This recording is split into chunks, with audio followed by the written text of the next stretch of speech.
Hey guys, welcome back to Star Wars Canon.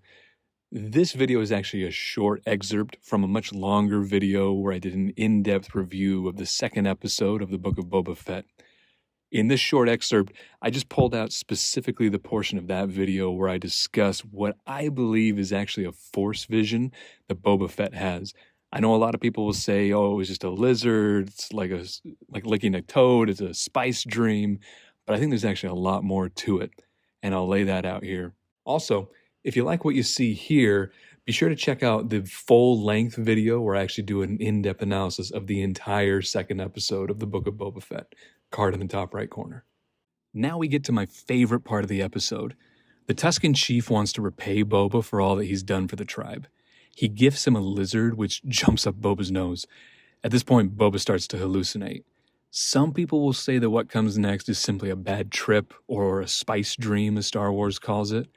However, I believe that the vision Boba has next is too profound and spiritual in nature to simply be the hallucinations of a drug-addled brain. I think that Boba has, at least in some distant sense, a Force vision. Now hear me out. We see many examples of these in the Clone Wars and Rebels TV shows, not to mention Luke's experience in the cave on Dagobah. And their content is remarkably similar to Boba's vision. Let me explain. The vision begins with Boba stumbling along in the dark.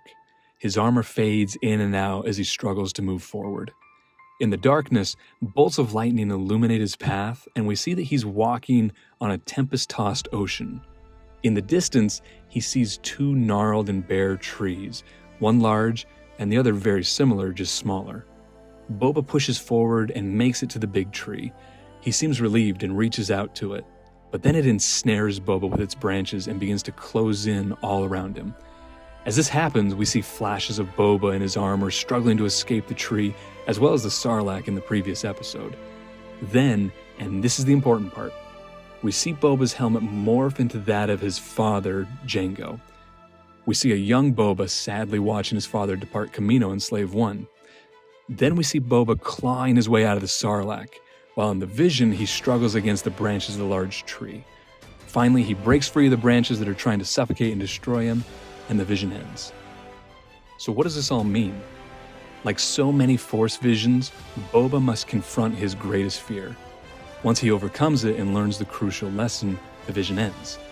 Again, this is exactly how these visions work in both the Clone Wars and Rebels, and Dave Filoni, the chosen Padawan of George Lucas, is the mastermind behind both of those shows as well as the Book of Boba Fett.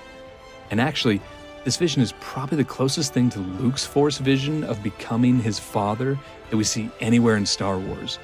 Like Luke, Boba's greatest fear is rooted in losing and eventually becoming like his father. Bounty hunting nearly got him killed, just like it did Jango. The tumultuous waves in the vision represent Kamino and Boba's childhood. The large and small tree represent Jango and Boba Fett respectively. When the large tree tries to trap and crush Boba, it represents Jango's legacy and how endeavoring to carry it forward nearly killed Boba just as it killed his father.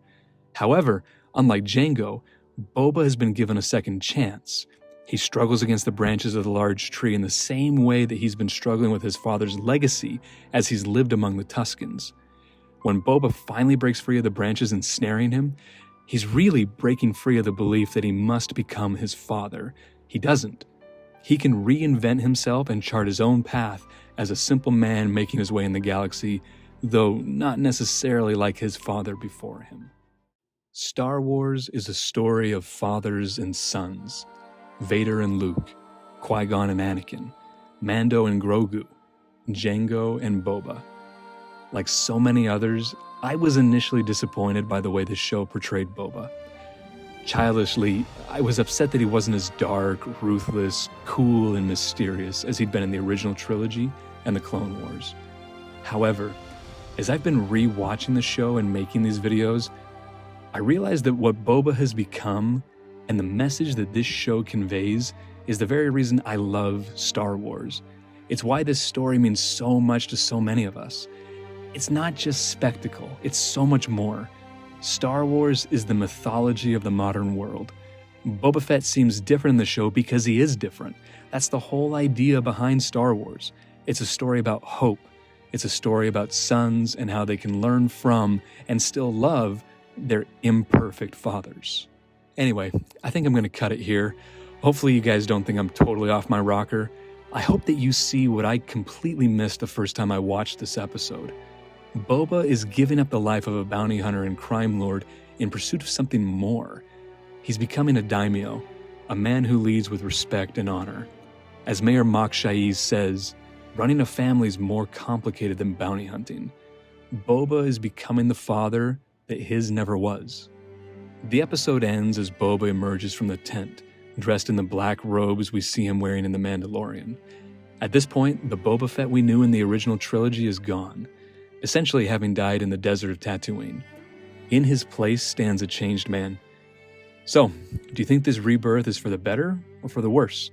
Let me know in the comments below. Thanks guys, I hope you liked this video, and if you did, please hit those like and subscribe buttons if you want to see more content like this. See you next time guys, and may the Force be with you.